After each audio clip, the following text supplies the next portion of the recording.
Rugby commentators often refer to the hospital passes, a suicidal lob to a teammate which leaves the poor wretch getting unavoidably nobbled by an opponent.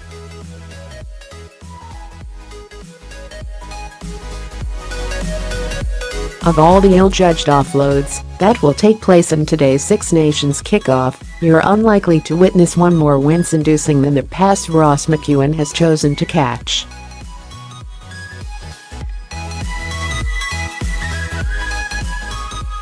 As Chief Executive of Royal Bank of Scotland, the towering Kirk Douglas look-alike has been tossed a proper chiropractor's job.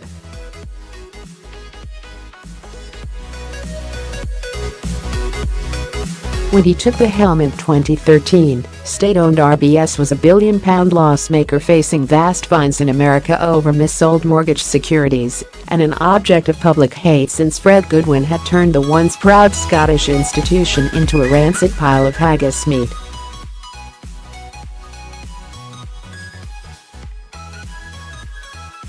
"5 years on, and little has changed. RBS remains in taxpayers' hands, the balance book is still decimated, and its reputation whiffier than a Southside Edinburgh public lav.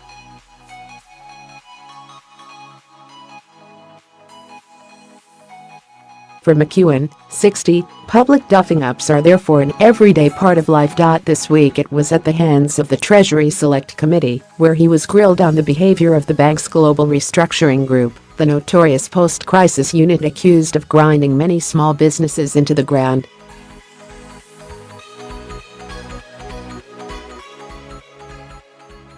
Viewers compared his performance to a rush-hour pile-up on London's busy North Circular.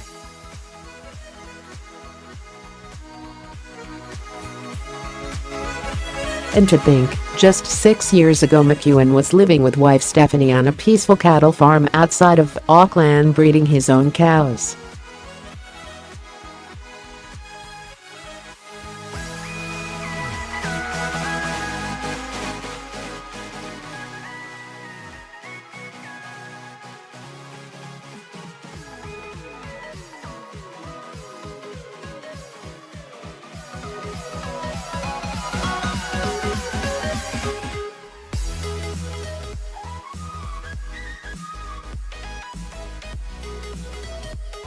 More comfortable with humans than numbers is how he once described himself. His career began in HR, occupying personnel-type jobs at Unilever, Dunlop, and National Mutual.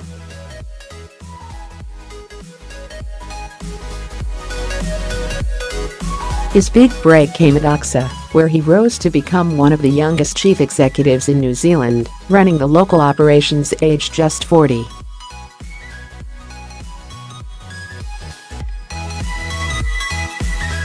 When he moved to be head of retail banking at Commonwealth Bank of Australia, CBA, it was assumed he was being groomed for the chief executive role.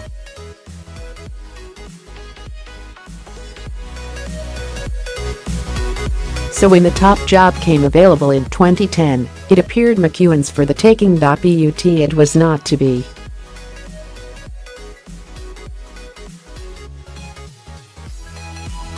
The disappointment steered him as far away as he could possibly go, to Edinburgh, where he agreed to run RBS's retail arm.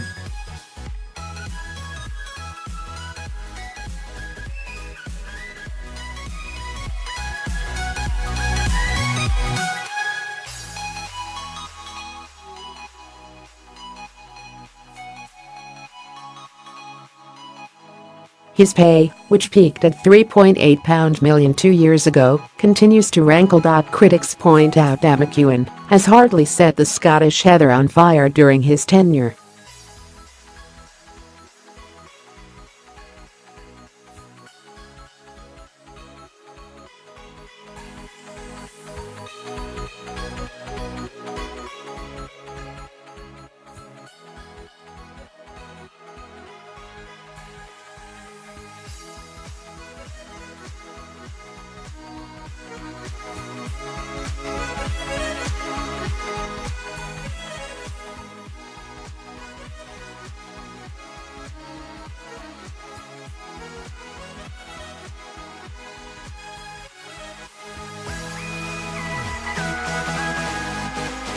A quietly decent man, one suspects, doing a difficult job.He's a man of modest tastes.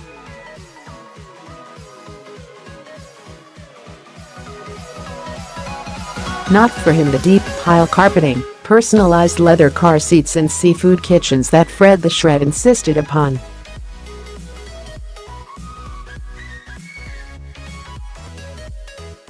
He likes to return down under 2 or 3 times a year to cycle, water ski, deliver the calves and generally forget about that insomnia-inducing balance sheet.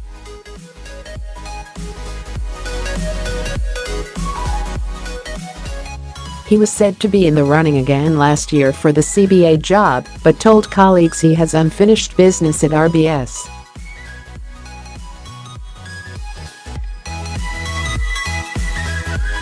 However, when the Financial Conduct Authority's long-awaited report on the GRG is finally published, probably in the next 6 months, it will likely result in another mound of manure being dumped on RBS's Edinburgh HQ.